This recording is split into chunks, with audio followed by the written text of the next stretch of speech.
तू ही रे माझा मितवाच्या आजच्या भागाची सुरुवात होते अर्णव आणि ईश्वरी पासून. तर आता इथे दोघेही टेन्शन घेऊन बसलेले असतात. तेवढ्यात शिर्के येतो. तर आता इथे शिर्के म्हणतो मी कमिन सर. तर आता इथे अर्णव म्हणतो येस. तर आता इथे शिर्के घेऊन आलेला असतो कोरिओग्राफरला. मॅम ह्या आशा शिंदे डान्स टीचर असं म्हणतो शिर्के, आणि ह्या आमच्या ईश्वरी मॅडम आणि अर्णव सर असं म्हणतो शिर्के. तसं मी लहानपणी डान्स शिकलीये, पण आता इतके वर्ष झाले डान्सशी काही संबंधच नाही, त्यामुळे आता परत एकदा प्रॅक्टिस करावी लागेल असं म्हणते ईश्वरी. काही काळजी करू नका, मी प्रॅक्टिस करून घेईन असं म्हणते ती डान्स टीचर. चालेल मग सर, तुम्ही तुमची प्रॅक्टिस करा, आम्ही आमचं करू असं म्हणते आता इथे ईश्वरी. मी स्टडीमध्येच आहे, काय लागलं तर सांगा असं म्हणतो अर्णव आणि निघून जातो तिथून. तुम्ही कंटिन्यू करा, मी येतो असं म्हणतो शिर्के, आणि आता तोही अर्णव सोबत जातो. तर आता इथे नम्रताला दाखवले. तर आता इथे नम्रता आरशामध्ये बघत असते. तर तिला आठवतं कसं वल्लरीने तिला सांगितलेलं असतं की जर नम्रता त्या ईश्वरीने हे कॉम्पिटिशन जिंकली ना, तर या घरावर कायमचं ईश्वरीचंच राज्य असेल असं म्हटलेलं असते ना. वल्लरी आठवतात इथे नम्रताला. तर आता नम्रताला खूप जास्त राग आलेला असतो. नम्रता, अगं तुझ्यातल्या बहिणीला थोडा वेळ बाजूला ठेव आणि तुझ्यातल्या जावेला जरा वर काढ, जिला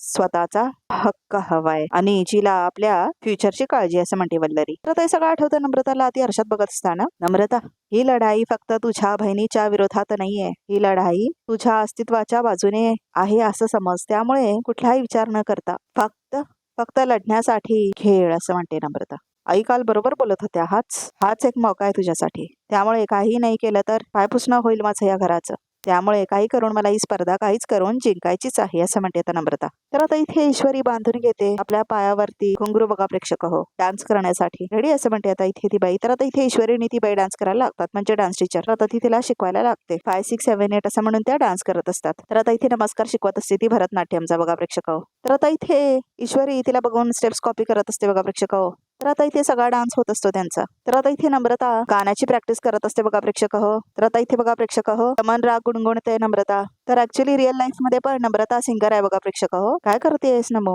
अशी गाणार आहेस का असं म्हणते नम्रता. कॉन्सन्ट्रेट असं म्हणते आता नम्रता. तर आता तेवढ्यातच तिला आवाज यायला लागतो, घुंगरूंचा आवाज असं म्हणते नम्रता. अच्छा असं म्हणते नम्रता. ईश्वरी पण डान्स प्रॅक्टिस करते बहुतेक.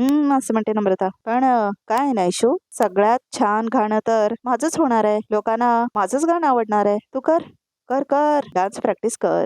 तर आता परत 1 2 1 2 असं डान्स करत असतात बघा प्रेक्षक ईश्वरी आणि तिचे डान्स टीचर. तर आता इथे ईश्वरी पण डान्स करत असते. तर आता इथे आकाश बघतो नम्रताला गाणं म्हणताना. कॉम्पिटिशन साठी प्रॅक्टिस करते, उगाच भांडण नको वाढायला असं म्हणतो आकाश. तर आता इथे आकाश आतमध्ये येतो बघा प्रेक्षक नम्रताला बघून. तर आता नम्रता वाजवत असते हार्मोनियम. तर आता इथे आकाश हसतो तिला बघून. प्रॅक्टिस करतेस गुड असं म्हणतो आता आकाश. इशू पण डान्स करते ना वरती असं म्हणते नम्रता. हो ऍक्च्युली दादाने टीचरसाठी प्रोफेशनल कोरिओग्राफर बोलून घेतले असं म्हणतो आकाश. आय फील कॉम्पिटिशन खूप कमाल होणार आहे, ह्याचा काही डाऊटच नाही असं म्हणतो आकाश. तर आता नम्रता हसते, जोर जोरात हसते ती. तर आता ती बघते आकाशकडे. हा वा वा मस्त, म्हणजे छान. काय ना, भावाच्या बायकोची डान्स प्रॅक्टिस एवढी छान चालू आहे, ह्याचा किती आनंद होतोय नाही का तुम्हाला असं म्हणते आता नम्रता. मस्त मस्त असं म्हणते नम्रता. ग्रेट. तर आता वैतागतो बघा प्रेक्षक आकाश. वॉट नम्रता, ते वेळा तुला तेच सांगायचंय असं म्हणतो आकाश. आपण ह्या पार्टिसिपेट केलंय आपले चान्स वाढण्यासाठी जिंकण्याची असं म्हणतो तो. दादा आणि ईश्वरी जर जिंकले तर त्यांच्यामुळे सात्विक फॅशन वाचलं तर मला काहीच प्रॉब्लेम नाही असं म्हणतो तो. पण मला प्रॉब्लेम आहे ना, हे मी तुम्हाला आधीच सांगितलंय असं म्हणते नम्रता. आणि काय हो आकाश,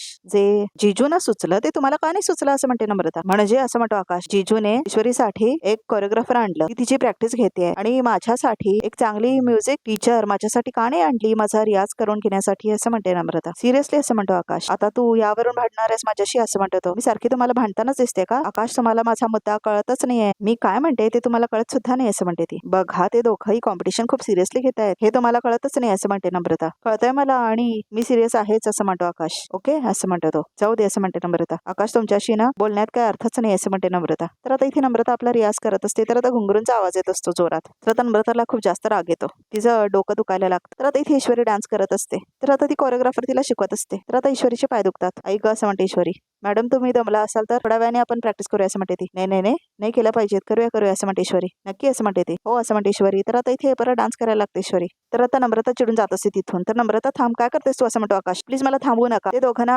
मुद्दा मला तकलीफ देण्यासाठी सगळं करतायत, बरोबर माझ्या रियाजच्या वेळेला ती का करते डान्स प्रॅक्टिस असं म्हणते नम्रता. बोला नम्रता असं म्हणतो आकाश. थांब म्हटलं ना, ती मुद्दामून का करेल असं म्हणतो आकाश. हे बघ कॉम्पिटिशनच्या आधी काही भांडणं नको आहेत असं म्हणतो आकाश. उगाच काहीतरी जाऊन बोलशील तू तिला प्लीज असं म्हणतो आकाश. खरं तेच बोलणार आहे मी, कोणाला काही वाटलं तरी मला त्याच्याशी काही मतलब नाही असं म्हणते नम्रता. तर ती निघून जाते तिथून. तर आता नम्रता थांब असं म्हणत होता आकाश तिच्या पाठीमागून जात असतो. तर आता इथे नम्रता जाते आणि तिथे ईश्वरी आणि तिचे डान्स टीचर डान्स प्रॅक्टिस करत असतात. तर आता इथे नम्रता म्हणते इशू बंद करते डान्स प्रॅक्टिस असं म्हणते आता नम्रता. अगं काय झालं एवढं चिडायला ताई असं म्हणते ईश्वरी. काय झालंय म्हणजे असं म्हणते नम्रता. चिडणार नाही हा, बरोबर मी गाण्याचा रियाज करत असताना तू कशी काय ग डान्स प्रॅक्टिस सुरू केलीस, ते पण एवढ्या गोंगाटात, असं म्हणते आता नम्रता. इशू मला माहिती आहे तू हे सगळं मुद्दामून करतेस ना मला त्रास द्यायला, असं म्हणते नम्रता. मुद्दामून का करेल मी, असं म्हणते ईश्वरी. हो मुद्दामूनच, असं म्हणते नम्रता. तर आता आकाश म्हणतो नम्रता काम डाऊन, तू जशी प्रॅक्टिस करतेस तशी ईश्वरी पण प्रॅक्टिस करते ना, असं म्हणतो आकाश. मुद्दामून त्रास देण्याचा इंटेन्शन नाही तिचा, असं म्हणतो आकाश. हो का, इंटेन्शन नाही आहे का तिचा, असं म्हणते नम्रता. पण मला तर अजिबात असं वाटत नाही, असं म्हणते नम्रता. पण नेमका माझा गाण्याचा रियाज सुरूच असताना तुझी डान्स प्रॅक्टिस कशी काय सुरू झाली हा, एक मिनिट ताई, असं म्हणते ईश्वरी. कॉम्पिटिशन एवढ्या तोंडावर आली आहे, मग प्रॅक्टिस करणार नाही का, असं म्हणते ईश्वरी. हो करेक्ट आहे, असं म्हणते नम्रता. पण मी पण आहे ना या स्पर्धेमध्ये, मग मी कुणाला त्रास देते का. हे बघ इशू, डान्स आणि गाण्यामध्ये खूप फरक आहे. डान्स खूप इझी आहे, सगळ्या स्टेप्स करायचं की झालं सगळं, पण गाणं तसं नाही आहे. गाणं ही खूप चॅलेंजिंग गोष्ट आहे, असं म्हणते नम्रता. आणि एवढ्या सगळ्या गोंगाटामध्ये मला कॉन्सन्ट्रेट नाही करता येत आहे इशू, खरंच सांगते, असं म्हणते नम्रता. नम्रता बस, दोन्ही आर्ट फॉर्म्स वेगळे आहेत, उगाच कंपॅरिझन करू नकोस, असं म्हणतो आकाश. हे बघा मी फक्त माझ्या हक्काचं बोलतेय आणि मला शांतता हवी आहे बस, बाकी काही नाही, असं म्हणते नम्रता. आणि इशू तू एक गोष्ट लक्षात ठेव, आतापर्यंत तू राऊंड्स जिंकली असशील पण मी पण तुझ्या खालोखाल पॉइंट्स मिळवलेत, असं म्हणते नम्रता. आणि माझ्यासाठी ही कॉम्पिटिशन इतरांपेक्षा खूप जास्त महत्वाची आहे, त्यामुळे ही कॉम्पिटिशन मी जिंकणार म्हणजे जिंकणार, असं म्हणते नम्रता. ताई, असं म्हणते ईश्वरी. ताई असं म्हणत असते ती, तर आता नम्रता निघून जाते तिथून. ईश्वरी, असं म्हणतो आकाश. रिअली सॉरी, असं म्हणतो तो. ठीक आहे, असं म्हणते ईश्वरी. तर आता इथे बघा प्रेक्षक हो, ईश्वरी आणि तिची डान्स टीचर तिचंच असते. नमूताई असं कधीच वागत नाही, असं म्हणते ईश्वरी. हे तिचं वागणं काहीतरी वेगळंच आहे, काय झालं असेल तिला, काय चाललंय तिच्या मनात, असं म्हणते ईश्वरी. तर आता परत रात्रीची वेळ असते, तर सगळे हॉलमध्ये बसलेले असतात. सकाळपासून घरातलं वातावरण बघून असं वाटते की खरंच कॉम्पिटिशनचा शेवटचा राऊंड जवळ आलाय काय ग, असं म्हणतो अविनाश. खरंच छान वाटतंय घरात, प्रसन्न नाही, असं म्हणते अंजली. वर छान घुंगऱ्यांचा आवाज येतोय, इथे छान गाण्याचा आवाज येतोय, छान वाटतंय, असं वाटतंय की तयारी करतोय आपण कॉम्पिटिशनची, असं म्हणते अंजली.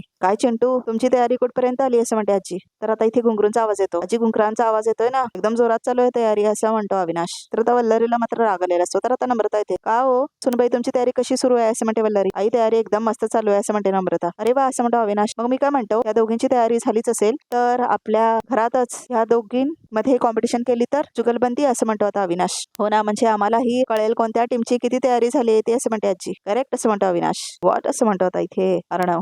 तर आता ईश्वरी येते. हे बघ आलीच ईश्वरी, या या, असं म्हणते आता इथे नम्रता. तर आता ती डान्स टीचर जी असते ती म्हणते मॅडम मी निघते. तर आता ती मुलगी जाते बघा प्रेक्षक हो. ओके, असं म्हणतो अर्णव. हो, असं म्हणते ईश्वरी. तू दमलीस तो ये इथे बस, असं म्हणतो अर्णव. हो ठीक आहे, असं म्हणते ईश्वरी. इथे बस बस, असं म्हणतो आकाश. तर आता इथे दोघे उठतात आणि ईश्वरीला बसायला देतात. नम्रताला काही आवडत नाही बघा प्रेक्षक हो. तर आता वल्लरी मुदामडी बसते नम्रताला बघ बघ म्हणत. इतकी दमलीस म्हणजे तुझ्यासाठी काय बनवून आणू का, ब्लॅक कॉफी, असं म्हणतो अर्णव. सर म्हणते आता इथे ईश्वरी. तर आता इथे अविनाश म्हणतो तिला ब्लॅक कॉफी आवडत नाही, तुझ्यासारखी तिला आल्याचा चहा आवडतो, काळजी घेतोय म्हणे, असं म्हणतो अविनाशने हसतो. तुझ्यासाठी आता तो आल्याचा चहा करून आणू, असं म्हणतो अविनाश. नाही नको मामा, ठीक आहे, असं म्हणते ईश्वरी.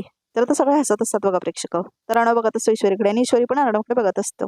तर आता इथे जेल दाखवले. तर आता इथे इन्स्पेक्टर बोलत असतो फोनवरती. ओके सर, सावंत, शिर्के, चव्हाण, असं म्हणतो आता इथे इन्स्पेक्टर. सगळ्या बॅरेकची कसून झडती घ्या, हा जा, असं म्हणतो इन्स्पेक्टर. तर आता हवालदार जातात कसून झडती घेण्यासाठी बॅरेकची. साहेब साहेब, असं म्हणत असतो राकेश. काय एवढ्या कसला आवाज आहे, भडकलेत काय एवढे, इन्स्पेक्टर साहेब, असं म्हणतो. वरून ऑर्डर आहे, असं म्हणतो हवालदार. कसून तपासणी करतायत सगळ्या बॅरेकची, असं म्हणतो तो. काय, असं म्हणतो आता इथे राकेशने घाबरतो तो, खूप जास्त घाबरतो राकेश. या इन्स्पेक्टरच्या तर एवढ्या मेहनतीने मी बॉम्ब बनवलाय, हा काय माझ्या प्लॅनचे 12 वाजवायला निघालाय, आता बॉम्ब कुठेतरी ठेवावा लागेल, असं म्हणतो तो. पण कुठे, असं म्हणतो राकेश. तर बघा प्रेक्षक, राकेशने जेलमध्ये बसून बॉम्ब बनवलेला असतो. खरंच काय दाखवतात ना प्रेक्षक सिरियल मध्ये, म्हणजे कुणीतरी जेलमध्ये जाऊन बॉम्ब बनवतंय, खरंच काय आहे पटण्यासारखं जरा तरी दाखवावं लोकांनी. तर आता इथे वल्लरी खुणवते परत नम्रताला. हीच संधी आहे, जुगलबंदी कर, तिला हरव, म्हणजे कॉन्फिडन्स एकदम 0, असं म्हणते वल्लरी. हो, असं म्हणते नम्रता. तर आता नम्रता म्हणते इशू, ते बाबा म्हणत होते की आपली जुगलबंदी करूया, तर करायची का, असं म्हणते नम्रता. मी सुचवले आहे, असं म्हणते अविनाश. ताई अगं नको, म्हणजे माझी अजून तेवढी तयारी नाही, असं म्हणते ईश्वरी. तर नम्रता म्हणते इशू अगं असं काय करतेस, म्हणजे तू एवढी डान्स प्रॅक्टिस केली आहेस, मग काय हरकत आहे, असं म्हणते नम्रता. आणि कळेल पण ना सगळ्यांना नाची केवढी तयारी झाली ते काय, असं म्हणते नम्रता. नाही अगं, असं म्हणते ईश्वरी, मी खूप प्रॅक्टिस केली ना, त्यामुळे खूप धमालाही झालंय मला, असं म्हणते ईश्वरी. पण घरच्या समोर तयार झालो की नाही हे कळल्यावर आपल्याला आपल्या चुका कळतील ना, असं म्हणते नम्रता. म्हणून, असं म्हणते नम्रता. तर आता ईश्वरी म्हणते ताई एकतर मी छाकडे स्पर्धक म्हणून नाहीच बघत, त्यामुळे हे घरातल्या घरात स्पर्धा वगैरे कशासाठी, राहू दे ना, असं म्हणते ईश्वरी. बरं ठीक आहे, म्हणजे आता तुला कॉन्फिडन्स नाही आहे तर घे तू थोडा वेळ घे, असं म्हणते नम्रता. तर नम्रताचं काय बोलणं आवडत नाही बघा प्रेक्षक कुणाला. तर आता इथे बॅरॅक ओपन केलेला असतो राकेशचा. तर आता चेकिंग करायला येतं त्याचं बॅरॅक. तर आता इन्स्पेक्टर आलेला असतो. ह्याच्या सेलची ना नीट कसून झडती घ्या, असं म्हणतो इन्स्पेक्टर. साहेब आहो, काय सापडणार आहे गरीबाच्या सेलमध्ये, असं म्हणतो राकेश. ओ साधी बिडही मिळत नाही इथे, फुकायला एवढी टाईट सिक्युरिटी करून ठेवली तुम्ही, शाण्या तुम्हाला शिकवणार, असं म्हणतो इन्स्पेक्टर. नाही नाही साहेब, मी फक्त, असं म्हणतो राकेश. थोबाड बंद ठेव, तुझा नाही तर फोडून काढीन तुला असं म्हणतो इन्स्पेक्टर. हे बघ त्याच्या तोंडाशी लागायचं नाही मला, त्याची रीड झडती घे असं म्हणतो इन्स्पेक्टर. तर आता इथे हवालदार येतो बघा प्रेक्षक राकेशकडे. कशाला जास्त बोलतो, आधी साहेबांचं डोकं गरम आहे असं म्हणतो तो हवालदार. पलट रे असं म्हणतो तो. तर आता इथे राकेशची चेकिंग करतात बघा प्रेक्षक. हो साहेब आहो खरंच काय नाही असं म्हणतो राकेश. तिकडे जाचाल असं म्हणतो हवालदार. तर आता इथे ढकलतो तो राकेशला. तर आता इथे त्याचा बेड वगैरे सगळं चेक करून होतं बघा प्रेक्षक. काहीतरी आयडिया करून यांना इथून लवकर बाहेर काढलं पाहिजे, नाहीतर सगळ्या प्लॅनची वाट लागेल असं म्हणतो राकेश. तर आता बघा प्रेक्षक राकेश काहीतरी प्लॅन बनवतो तिथेच. तर आता तो पाणी प्यायचा ड्रामा करतो. तर आता तो मटका बघतो आणि त्याच्यामधून पाणी घ्यायला जातो. तर त्यातून आवाज करत असतो तो, ए तू काय करतोस तिकडे असं म्हणतो इन्स्पेक्टर. नाही पाणी पितो तो असं म्हणतो तो. तर तेवढ्यातच हवालदार बघा प्रेक्षक बॉम्ब बघणार असतो. तेवढ्यातच इन्स्पेक्टर म्हणतो, अरे ते सोडा तिथे बघा काय करतोय असं म्हणतो तो. तर बघा प्रेक्षक इथे राकेशने डोकं वापरून आपला बॉम्ब वाचवलेला असतो. बघा काय करतो तिकडे असं म्हणतो तो. अरे तिकडे जा असं म्हणतो तो. तर आता इथे राकेश येतो बघा प्रेक्षक या बाजूला. साहेब अहो काय नाहीये, पाणी फक्त असं म्हणतो तो. तुम्हाला बघून कशाला कोरड पडली आहे म्हणून पाणी पितोय असं म्हणतो तो. येतो बडबड ठेव कपरा असं म्हणतो आता इन्स्पेक्टर. तर आता खूप चिडलेला असतो बघा प्रेक्षक इन्स्पेक्टर. तर आता इथे काय नाही असं म्हणतो तो हवालदार. तर आता इथे इन्स्पेक्टरचं लक्ष जातं त्या गोदडीकडे ज्याच्या पाठीमागे बॉम्ब असतो. आता राकेशला खूप जास्त भीती वाटत असते. तर आता इथे इन्स्पेक्टर बघतच थांबतो तिथे. तर आता इथे बघा प्रेक्षक राज शिर्केचं घर दाखवले. तर आता इथे अविनाश म्हणतो मी काय म्हणतो, या दोघींची तयारी आपण सकाळपासून ऐकतोय बघतोय हो की नाही, या दोघांची तयारी झाली आहे की नाही, आकाश आणि अर्णवची ते बघूया काय, यांच्यात तर जुगलबंदी होऊ जाऊ देत काय असं म्हणतो अविनाश. काय कशाला असं म्हणतो आकाश. झाली तयारी असं म्हणतो अर्णव. मग यांची दोघांची जुगलबंदी होऊ जाऊ देत, चित्र वगैरे काय ते एक मिनिट असं म्हणतो अर्णव. पण कॉम्पिटिशनचा म्हणून मुद्दाम काय काय कॉम्पिटिशनची थीम ती काहीतरी परफॉर्म करणार, त्यावेळेला आम्ही स्केच काढायचं. ह्या दोघी परफॉर्मच करत नाही तर मग आम्ही काय स्केच काढायचं असं म्हणतो अर्णव. अरे इमॅजिन करा ना की त्या परफॉर्म करताय, त्याच्यावर स्केच काढा. ते काय पुतळा काय म्हणतात त्याला, त्याच्यावरती काहीतरी असं करून ते करतात, त्याला काय म्हणतात ग अंजली असं म्हणतो अविनाश. स्केच रे मामा असं म्हणते अंजली. स्केच काय काय असं म्हणतो आता इथे अविनाश. ते करा ना असं म्हणतो तो. तर आता सगळ्यांना खूप राग आलेला असतो त्याचा. बरं ठीक आहे असं म्हणतो अर्णव. मामा तुला बघायचंच असेल ना तर करूया आम्ही असं म्हणतो अर्णव. त्या दोघांची जुगलबंदीची तयारी करूया असं म्हणतो आता इथे अविनाश. तर आता इथे वल्लरी म्हणते आम्ही काय नाही हा तुम्ही असं म्हणते ती. हा मीच करतो असं म्हणतो अविनाश. तर आता इथे सगळे हसायला लागतात. आलोच तयारी करून असं म्हणतो आता अविनाश. तर आता सगळे एकमेकांकडे बघून हसत असतात. तर आता इथे इन्स्पेक्टर जो असतो तो बघायला जातो इथे बॉम्ब जो ठेवलेला असतो राकेशने. तर आता तो वर करतो तो ब्लँकेट बघा प्रेक्षक. तरीही काही दिसतच नाही इन्स्पेक्टरला. अहो सर सांगतोय तुम्हाला खरंच काही नाही असं म्हणतो राकेश. खरंच तुम्ही गरिबांवर मुद्दाम संशय घेताय असं म्हणतो तो. तुझी गरिबी माहितीये मला, तुला या जेलमध्ये आयुष्यभर नाही सडवलं ना तर बघ असं म्हणतो इन्स्पेक्टर. माझी नजर आहे तुझ्यावर समजलं असं म्हणतो इन्स्पेक्टर. चव्हाण नॉक करायला असं म्हणतो तो. तर आता इथे त्याला लॉक करतो बघा प्रेक्षक तो हवालदार. मात्र बॉम्ब तिथेच राहतो आतमध्ये राकेशचा. राकेश परत वाचलेला आहे बघा प्रेक्षक इथे. तर आता इथे राकेश बघतो ते गेलेत का म्हणून. तर त्याला खूप जास्त आनंद झालेला असतो. तर आता हसतो तो. बारीक नजर माझी तुझ्यावर आहे छमण्या. तू फक्त गुन्हेगारांना पकडण्याचं प्रशिक्षण घेतलंय, पण मी गुन्हेगारांमध्ये राहून गुन्हे करून माझं ट्रेनिंग घेतलंय असं म्हणून हसतो आता इथे राकेश. पुन्हा येतील इथेच फक्त, तेव्हा दुसरं काही नाही मलाच शोधत असशील असं म्हणून आता हसायला लागतो बघा प्रेक्षक राकेश. जो जोरात हसतो आता इथे राकेश. तर आता इथे राकेश बघतो. तर आता त्या बॉम्बला त्याने लाईट वरती बांधून ठेवलेलं असतं बघा प्रेक्षक. तर आता इथे वल्लरी नम्रताला आतमध्ये घेऊन आलेली असते. तर नम्रता म्हणते अहो आई काय झालं, इकडे का घेऊन आलात मला असं म्हणते नम्रता. तुझ्या डोक्यात प्रकाश पडायला असं म्हणते वल्लरी. कसला प्रकाश असं म्हणते नम्रता. दिसत नाहीये त्या ऐश्वरीला नाचणं वगैरे अजिबात जमणार नाहीये. जरा काही रिहर्सल केली तर लगेच दमून जातीये. तू असा काही रियाज कर, असा काही रियाज कर की तिचा परफॉर्मन्स तुझ्या परफॉर्मन्स पेक्षा फिकाच वाटला पाहिजे असं म्हणते वल्लरी. आई हे सगळं सांगायची गरज नाही असं म्हणते नम्रता. ईश्वरी माझ्यापेक्षा वरचढ जाऊच शकत नाही असं म्हणते नम्रता. तर आता वल्लरी टाळा वाजवते. छान हे कॉन्फिडन्स चांगला आहे, पण मग मागचे 2 राऊंड ती कशी काय जिंकली का असं म्हणते वल्लरी. अहो तिचं नशीब होतं बाकी काही नाही असं म्हणते नम्रता. नुसतं नशिबाने काय होत नाही, मेहनत पण करावी लागते असं म्हणते वल्लरी. हो हो असं म्हणते नम्रता. आणि बघ तुझ्या नवऱ्याला आकाशला जरा लगाम घाल,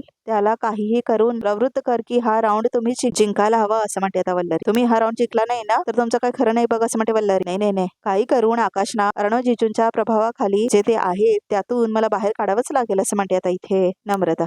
असं म्हणते वल्लरी. आणि अर्णव आणि ईश्वरीच्या आयुष्यात असं काहीतरी वादळी घडवायला हवं की यांची सगळी ग्रहदिशा बदलली पाहिजेत आणि तेच काय इथून पुढची कुठली स्पर्धा ते जिंकता कामा नये असं म्हणते वल्लरी. तर आता इथे नम्रता आणि वल्लरी विचार करत असतात. तर आता नम्रताला मात्र खूप जास्त राग आलेला असतो ईश्वरीचा आणि अर्णवचा. तर आता वल्लरीला खूप जास्त आनंद झालेला असतो. तर बघा प्रेक्षक वाचा बघितले तर रोग्या तर रिकापणे काय ते. तर आता इथे गुरुजी आलेले असतात राज शिर्केंच्या घरात. तर आता इथे आजी म्हणतात तुम्ही म्हणत होता फोनवरती काळजीचं कारण आहे, काय झालंय असं म्हणतात आजी. तर आता गुरुजी म्हणतात अर्णव आणि तिची पत्नीच्या आयुष्यात काहीतरी असं होणार आहे, त्यांच्यासाठी हा काळ खूप कठीण आहे, ह्यावर काय तोडगा सांगा ना असं म्हणते आजी. तर आता इथे गुरुजी म्हणतात अर्णव आणि ईश्वरीला मठात येऊन उपवास करून एक पूजा करावी लागेल असं म्हणतात ते. गुरुजी अर्णव आणि ईश्वरीला जी पूजा आणि उपासना करायला सांगतायत ते मी हौच दिली नाही तर असं म्हणते आता वल्लरी. तर आता इथे राकेश सुटलेला असतो बघा प्रेक्षक आणि आता तो म्हणतो की अखेर तो क्षण आला, जाऊन लवकरात लवकर आपलं काम करून टाकू असं म्हणतो राकेश. तर तिथे समोरच अर्णव आणि ईश्वरी येत असतात. तर बघा प्रेक्षक रिकॅप सुद्धा इथे संपतो. तर आमच्या चॅनलला नक्की सबस्क्राईब करा आणि अशीच एक्सक्लुसिव्ह पिक्स बघायचे असेल तर हा व्हिडिओ बघतच राहा.